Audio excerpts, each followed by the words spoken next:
नमस्कार, मैं अंजलि मिश्रा। स्वागत है आप सभी का द न्यूज में। आपको बता दें कि शराब घोटाले मामले में आम आदमी पार्टी के दो बड़े नेता मनीष सिसोदिया और अब संजय सिंह की गिरफ्तारी हो चुकी है। और ऐसे में अब अगले ही महीने अगर आप देखेंगे तो 5 राज्यों के चुनाव होने वाले हैं। इसी बीच अब छत्तीसगढ़ चुनाव में आम आदमी पार्टी के लिए जेल से ही मनीष सिसोदिया और संजय सिंह प्रचार करेंगे। राघव चड्ढा भी स्टार कैंपेनर्स में से एक होंगे। तो आप सोचिए कि जो व्यक्ति घोटाले में जेल के अंदर है, अब वो वहीं से यानी जेल से ही जो है अब आम आदमी पार्टी के लिए उसे प्रचार करने का मौका दिया जाएगा। तो आप देखिए कि आम आदमी पार्टी क्या प्रमोट कर रही है और कैसे नेताओं को जो है अगर आप कहेंगे अपने स्टार कैंपेनर्स बनाते हुए नजर आ रही है। दूसरी तरफ दिल्ली शराब घोटाले मामले में ईडी द्वारा 3rd डिग्री इस्तेमाल करने का आरोप लगाया गया है, जिसके बाद अदालत ने ईडी से जवाब मांगा है। और यह आरोप अपने ही अगर आप कहेंगे गिरफ्तारी को चैलेंज करते हुए एक और शराब घोटाले में आरोपी द्वारा लगाया गया है। पूरा माजरा क्या है विस्तार से समझेंगे। सबसे पहले हम बात कर लेते हैं कि छत्तीसगढ़ चुनाव में कैंपेनिंग करने के लिए छत्तीसगढ़ चुनाव में अगर आप कहेंगे स्टार प्रचारकों की लिस्ट में आखिर जेल में बंद मनीष सिसोदिया और संजय सिंह को क्यों शामिल किया गया है और क्या कुछ उनका रोल रहेगा। तो ऐसे में आपको बता दें कि आम आदमी पार्टी ने छत्तीसगढ़ विधानसभा चुनाव के लिए अपने स्टार प्रचारकों की सूची फाइनल कर दी है। पार्टी के 37 नेता को स्टार प्रचारक बनाया गया है और इस लिस्ट में 2 ऐसे नेता भी हैं जो अभी जेल में बंद है। दिल्ली के उप मुख्यमंत्री नेता भी हैं जो जेल में बंद है। दिल्ली के उप मुख्यमंत्री मनीष सिसोदिया और राज्यसभा सांसद संजय सिंह जो है वो भ्रष्टाचार के आरोप में दिल्ली सत्तारूढ़ पार्टी के नेताओं को ईडी ने गिरफ्तार किया था और पार्टी के दोनों बड़े नेता इन दिनों जेल में है। लेकिन आम आदमी पार्टी ने छत्तीसगढ़ विधानसभा चुनाव के लिए स्टार कैंपेनर की जो सूची जारी की है, इनमें 2 नेताओं के नाम शामिल किए गए। आम आदमी पार्टी के सुप्रीमो अरविंद केजरीवाल, पंजाब के मुख्यमंत्री भगवत मान और इसके बाद आपको बता दें कि बाद मनीष सिसोदिया का नाम है। चौथे नंबर पर संदीप पाठक और उसके बाद संजय सिंह का नाम। उसके बाद गोपाल राय, राघव चड्ढा के अलावा हरभजन सिंह भी छत्तीसगढ़ स्टार प्रचारक की हैसियत से चुनाव प्रचार जो है करने जाएंगे। तो मनीष सिसोदिया जो जेल में बंद है, संजय सिंह जो जेल में बंद है, उनका नाम इसमें शामिल किया गया है। और ऐसे में अगर आप देखेंगे इमरान हुसैन, राजकुमार आनंद, अमन अरोड़ा, ललजीत सिंह, चेतन सेन, हरपाल सिंह, हरजोत सिंह, बलकर सिंह, दिलीप सिंह, राखी विडवाल, कुलदीप सिंह, संजीव झा, हरदीप सिंह, अमृतपाल, कोमल, सूरज, गोपाल साहू, उत्तम जायसवाल, दुर्गा झा, रविंद्र ठाकुर, ये सारे नाम शामिल है। लेकिन एक और चीज जो देखने के लिए मिली वो ये देखने के लिए मिली कि इन्होंने मनीष सिसोदिया जो जेल में बंद है उनका नाम शामिल किया, इन्होंने संजय सिंह जो जेल में बंद है उनका नाम शामिल किया, लेकिन इन्होंने सत्येंद्र जैन का नाम इस पूरे स्टार प्रचारक लिस्ट में कहीं भी नहीं रखा है। सत्येंद्र जैन का नाम इसमें जो है मौजूद ही नहीं है, सत्येंद्र जैन का नाम इसमें शामिल ही नहीं किया गया है।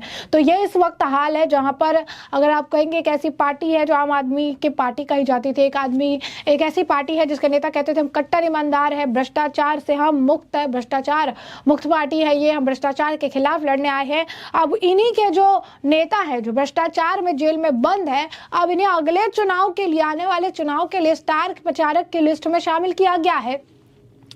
तो ये पार्टी की अगर आप कहेंगे कि एक तरह से एजेंडा को दर्शाती है, पार्टी की सोच को दर्शाती है, पार्टी किस तरीके से और किस आपको ये राह पर चल रही है, लोगों को क्या एक एग्जाम्पल देना चाहती है, इसको भी पूरी तरीके से दर्शा रही है।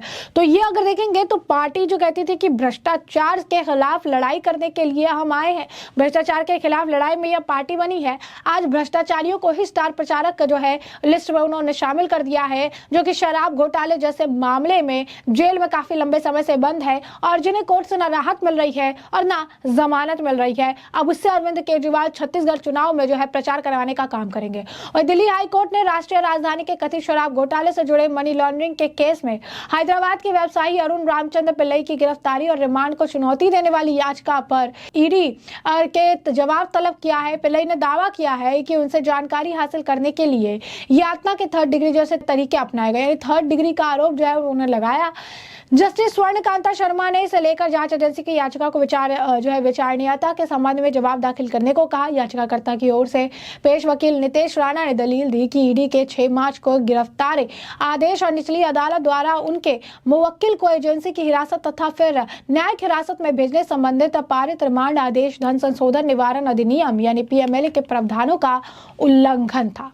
याचिकाकर्ता ने अपनी याचिका में कहा कि पीएमएलए की धारा 19(1) के तहत गिरफ्तारी के लिए उसे कभी मौखिक या लिखित रूप से कोई आधार नहीं बताया गया और यह उनके संवैधानिक अधिकारों का भी उल्लंघन है। इसमें दलील दी गई कि रिमांड आदेशों में इस बात को लेकर कुछ संतोषजनक नहीं कहा गया कि क्या ईडी के पास यह विश्वास करने के लिए रिकॉर्ड पर सामग्री थी कि याचिकाकर्ता पीएमएलए के तहत अपराध का दोषी है। याचिका में कहा गया है ईडी ने प्रतिशोधात्मक तरीके से और पूरी तरह से पीछे पड़ने की कवायद के रूप में जानकारी प्राप्त करने के लिए जोर जबरदस्ती की रणनीति अपनाई है और याचिकाकर्ता आवेदक के साथ साथ अन्य आरोपी को थर्ड डिग्री यातना दी गई। याचिका में कहा गया है ईडी को विवादित गिरफ्तारी आदेश के साथ विवादित रिमांड आदेश के जरिए इस तरह के अवैध तरीके से कार्य करने के सक्षम बनाया गया जो अपने आप में उक्त गिरफ्तारी आदेश और विवादित रिमांड आदेशों को रद्द करने का एक आधार है। ईडी के वकील ने दलील दी कि याचिका सुनवाई योग्य नहीं है। अदालत ने मामले को 3 नवंबर को आगे की सुनवाई के लिए सूचीबद्ध कर दिया।